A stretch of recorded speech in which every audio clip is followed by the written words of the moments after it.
पे इतने शानदार तरीके से ये चीज़ें होती है और इतने सारे इंटेलेक्चुअल्स एक साथ डाइवर्स फील्ड से बहुत कम देखने को मिलते हैं। सो मैं MSO प्रयागराज की यूनिट को बहुत बहुत मुबारकबाद पेश करना चाहूँगा जिन्होंने इतना शानदार प्रोग्राम ऑर्गेनाइज किया है। जैसा कि आप तमामी लोगों को बताया गया कि मेरा टॉपिक जो है मेरे फील्ड से रिलेटेड है, एंजाइटी, डिप्रेशन, करियर काउंसलिंग, इन सब चीज़ों से। और जैसा अभी इंट्रोडक्शन में बताया गया कि मेरा इन्वॉल्वमेंट रहा है इन सारी चीज़ों से अल्हम्दुलिल्लाह।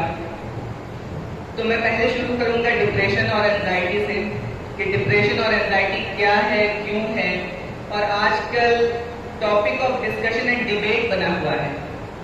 तो ये टॉपिक ऑफ डिस्कशन और डिबेट क्यों बना हुआ है और इसकी बड़ी वजह क्या है और इससे हम कैसे बाहर आ सकते हैं। खास करके आज के नौजवानों में ये चीज़ें, ये बीमारी बहुत कॉमन हो गई है बोलने में, सुनने में, और हर इंसान अपने आप को कहीं ना कहीं किसी न किसी बेस पे डिप्रेस्ड और एंजाइटी फील करता है। मगर हर बीमारी या हर चीज़ जो हम फील करते हैं, किसी तरीके का लोनलीनेस, किसी तरीके का सदमा या किसी भी तरीके का वीकनेस, तो वो डिप्रेशन और एंजाइटी नहीं होता है। सबसे पहले एक बात मैं क्लियर करना चाहूँगा कि जो टर्म हम लोग यूज करते हैं, the term which we use has very much importance in our daily life. हम जो वर्ड्स इस्तेमाल करते हैं इसका एक इम्पैक्ट होता है हमारे डेली लाइफ पे और ये अनकॉन्शियसली हमारे जिंदगी में उतर जाता है, न जाने, अनजाने या जानकर। इसका एक मैं छोटा सा एग्जांपल आपको देना चाहूँगा कि कैसे चीज़ें हमारी डेली लाइफ में असर करती हैं। जब हम किसी भी बात को बार बार कहते हैं ना, तो वो हमारे अनकॉन्शियस माइंड में चली जाती है। माइंड जो होता है, हमारा दिमाग, दो हिस्से में बटा होता है, बेसिकली 3 हिस्से में बटा होता है वो। एक होता है कॉन्शियस माइंड, जो अभी सब लोगों का, हम लोगों का है, हाजिर दिमाग जिसे कहते हैं। दूसरा होता है सब कॉन्शियस माइंड। सब कॉन्शियस माइंड उसको कहते हैं जो कि अभी तो हाजिर नहीं है, मगर वो बातें या वो जहन जो अगर थोड़ा सा जोर दिया जाए, जैसे कल आपने क्या नाश्ता किया था, कल कहाँ गए थे, 2 घंटा पहले आपने क्या किया, ये अभी आपके जहन में नहीं होगी, मगर आप जोर देंगे तो वो आपके जहन में आ जाएगी। तो ये होता है सबकॉन्शियस माइंड। और एक होता है अनकॉन्शियस माइंड। अनकॉन्शियस माइंड क्या होता है कि आप बहुत ज्यादा जोर देने पर भी बहुत सारी बातें याद नहीं आएंगी।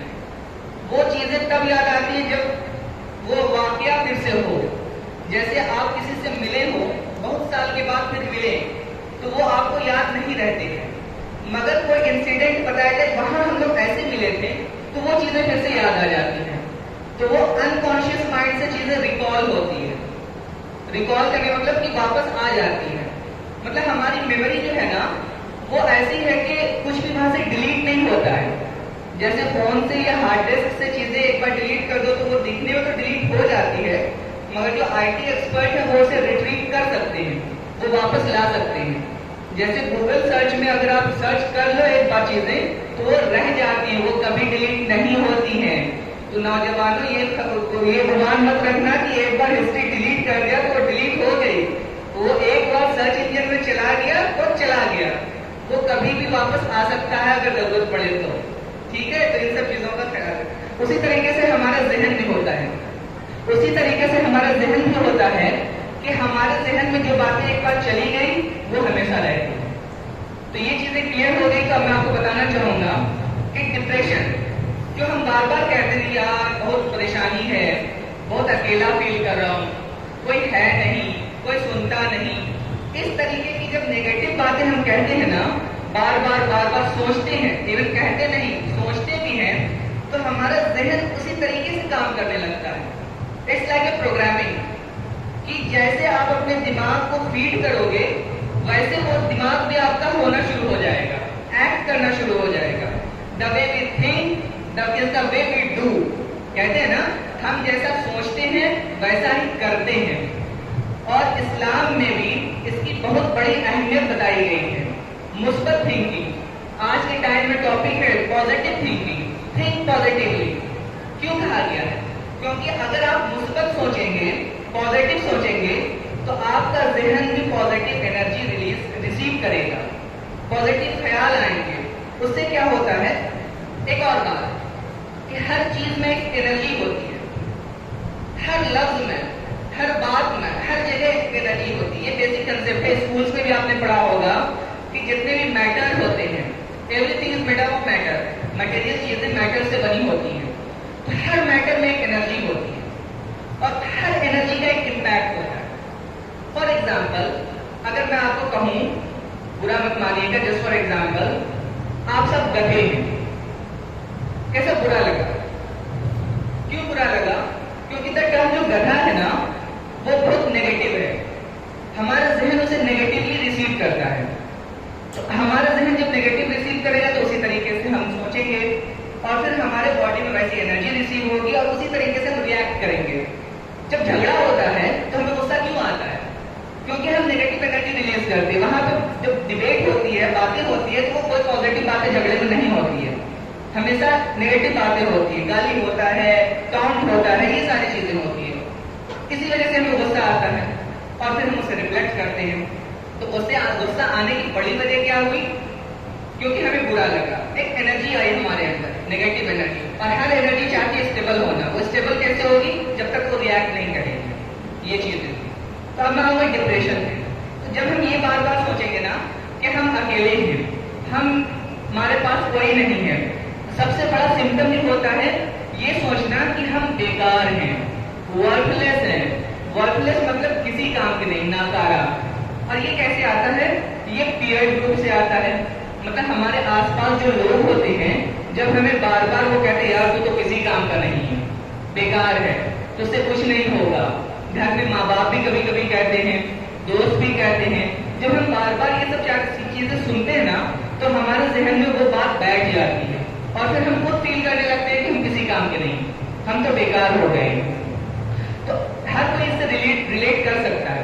तो जब बार बार हम एक चीज सुनते हैं तो हम वो फील करने लगते हैं। दूसरी बात, कभी कभी हम बहुत कुछ कोशिश करते हैं और वो हमसे हो नहीं पाता है। तो एक ये भी चीजें हमारे अंदर असर करती है कि हम किसी काम के नहीं, यार इतना कोशिश कर रहे कुछ हो नहीं रहा है, ये क्या मसला है, हम तो किसी काम के नहीं। दूसरी बात क्या होती है इसका सिम्टम डिप्रेशन का, कि हमें बहुत ज्यादा वीकनेस आती है, कमजोरी आती है, नींद नहीं आना या नींद बहुत ज्यादा आना, घबराहट फील करना, बेचैनी आना। तो ये सारे सिम्टम्स डिप्रेशन के हैं। मगर ये ऐसा नहीं कि एक बार दो बार हुआ तो हम डिप्रेस हो गए। ये तब होता है जब ये लंबा टाइम तक चले, तब ये डिप्रेशन के जुमरे में आता है। ये अपने आप को मत, ये हम लोग क्या करते हैं, कॉमन पीपल गूगल पे देखते हैं और पढ़ते हैं और खुद को डायग्नोज करने लग जाते हैं। अरे ये सिम्टम मेरे अंदर है, मैं तो डिप्रेस हो गया, मेरे अंदर तो एंजाइटी आ गई, मैं नेगेटिव। हाँ, नेगेटिव थिंकिंग भी एक बहुत बड़ा इसके लिए रोल प्ले करता है हमारे डिप्रेशन को आने के लिए। जितना हम नेगेटिव थिंक करेंगे उतना ज्यादा हमारे अंदर डिप्रेशन की फीलिंग आएगी।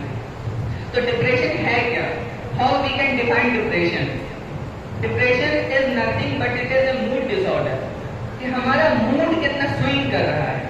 अभी ठीक है, पल में खराब हो गया, जरा सा कुछ नेगेटिव चीजें हुई, हमारा जहन ट्रिगर कर गया, हम अपने आप को बेकार समझने लगे, कोई काम नहीं हुआ, हम अपने आप को बेकार समझने लगे, किसी के काम के नहीं है। तो जब ये सारी चीजें बहुत लंबे टाइम तक चलने लगती है ना, तो फिर डिप्रेशन आता है। यहाँ पे नौजवान ज्यादा हैं, तो मैं इसके एक एग्जाम्पल, छोटे से मतलब इंसिडेंट बताऊंगा कि कैसे पीयर ग्रुप में ये काम करता है। हर इंसान लोगों में घुलना मिलना, man is a social animal, तो हर कोई मिलना जुलना चाहता है। तो होता क्या है ना कि जब हम किसी अपने ग्रुप में मिलना चाहते हैं, घुलना चाहते हैं, तो कभी कभी कुछ लोगों के साथ हो जाता है कि उनको बुलिंग किया जाता है, अरे तो किसी काम का नहीं। जैसे कोई पतला दुबला आदमी है तो उसके साथ बॉडी शेमिंग हो जाती है, तो तिनके की तरह है, एक हाथ में उड़ जाएगा। तो जब उसे बार बार ये सारी चीजें कही जाती है ना, तो उसको लगने लगता है यार मैं तो यहाँ सेट ही नहीं कर पाऊंगा। फिर वो अपने आप को काट लेता है, और फिर लोनली हो जाता है, और लोनली होने की वजह से वो अकेला महसूस करके डिप्रेस हो जाता है। तो ये डिप्रेशन की कुछ चीजें। इससे बाहर कैसे आया जाए? अच्छा खाना खाएं, अच्छी नींद लें, अच्छे लोगों के साथ रहें, पॉजिटिव सोचें और हमेशा खुश रहें, खुश रहने की कोशिश करें। वैसे लोगों के साथ रहें जो आपके बारे में अच्छा बोलते हो, अच्छा सोचते हो। ये बहुत जरूरी है डिप्रेशन से बाहर आने के लिए और डिप्रेशन में न जाने के लिए। दूसरी चीजें हैं कि कैरियर काउंसलिंग। आज के टाइम में सबसे बड़ा मसला ये है कि हम कैसे सोचें। पहले 5 साल पहले क्या होता था ना कि एक हायरार्की में पढ़ाई होती थी कि आपने 10th किया, 12th किया, बीए किया, बीटेक किया, या जो भी बैचलर डिग्री किया, फिर मास्टर भी। आज के टाइम में ये हायरार्की नहीं है, परपेंडिकुलर नहीं है, ये हॉरिजॉन्टल चलता है, हो गया है सिस्टम। आपको मास्टर इन वन थिंग नहीं होना होता, आपको हर चीजों का थोड़ा थोड़ा नॉलेज होना चाहिए। जैसे कि अभी आप बहुत सारे आजकल के खास करके कोविड के बाद तो बहुत सारे सर्टिफिकेट कोर्सेज ऐसे आ गए हैं जो कि हर कोई कर सकता है, स्पेशली यूथ। और खास करके मैं अपनी बहनों के बारे में कहना चाहूंगा कि उनके लिए इस बहुत बड़ा अच्छा अपॉर्चुनिटी है। आपने कोर्सेरा का नाम सुना होगा, पबमेड का नाम सुना होगा, यूडेमी का नाम सुना होगा। यहाँ पे बहुत सारे सर्टिफिकेट कोर्सेज ऐसे होते हैं जैसे ग्राफिक्स डिजाइन के, वीएफएक्स के और वेब डिजाइनिंग के, ऐप मेकिंग के, इस तक जो टेक्नोलॉजी से जुड़ा हुआ है, इस तरीके के कोर्सेज आप सर्टिफिकेट कोर्सेज होते हैं, 2 महीने 4 महीने के कोर्सेज होते हैं। आप वो करके घर बैठे अच्छा सोर्स ऑफ इनकम जनरेट कर सकती हैं। आपको कहीं जाना भी नहीं होगा, आप घर में भी रहेंगी, सेफ रहेंगी। सबके लिए, मैंने स्पेशली बहनों के लिए कह रहा हूँ क्योंकि जो यूनिवर्सिटीज के माहौल हो रहे हैं, मैं डेली वहां उठना बैठना है मेरा, तो मैं देख रहा हूँ कि किस चीजें वहां पे कैसे चीजें हो रही है और हालात कैसे बन रहे हैं। तो घर पे रह के भी चीजें सीखी जा सकती है। आज के टाइम में टेक्नोलॉजी का बहुत ही पॉजिटिव फायदा उठाया जा सकता है और बहुत कुछ अच्छा किया जा सकता है।